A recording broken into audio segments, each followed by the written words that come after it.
The state of homelessness here in Lancaster County has increased significantly over the years. We've seen this need since 2016 that has increased every single year. This year we had 597 individuals on one given night experiencing homelessness. We as a community have to find a way to be able to provide safe, accessible, secure housing for those people that find themselves in a situation of homelessness.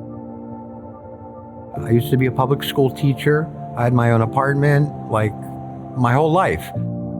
Things rather quickly kind of fell apart for me. I just simply had no other options at that point except to, pack a suitcase and a duffel bag and show up in front of the library. I lived homelessly out here in the streets for 3 years. I don't have any other avenue for support. There's no support system to me. My mother, brother, grandmother are dead, and I'm disabled. If it comes down to being homeless because I'm disabled, that was the choice I had to make. Whether it's in the city, whether it's in Columbia or Ephrata, or in Elizabethtown or Quarryville, we're in an affordable housing crisis here. Lancaster County is not excluded from that. I was sleeping down at Ben's Park with everybody else. I would get up at 5:35 in the morning to go to work.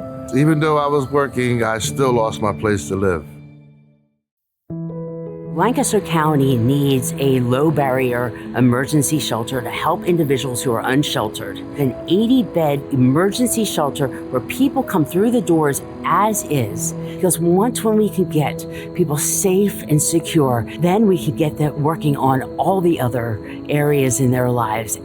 Being in a shelter, it's profoundly better than sleeping outside. Things you don't really think about. You can't get mail. You get important papers and they end up in your backpack or your duffel bag, and then it rains and they get wet. You feel so much more protected that you totally lack when you're outside.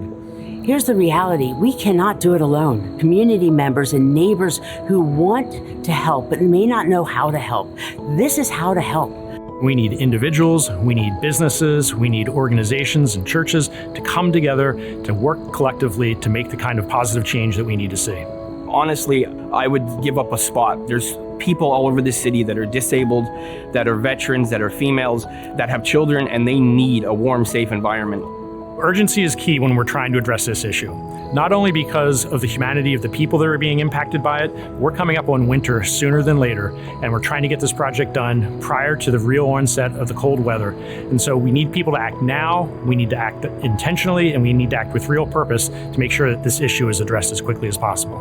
Get people the services that they need that are tailored, client-centered, strengths-based, trauma-informed here in Lancaster County, so that we can make our county stronger.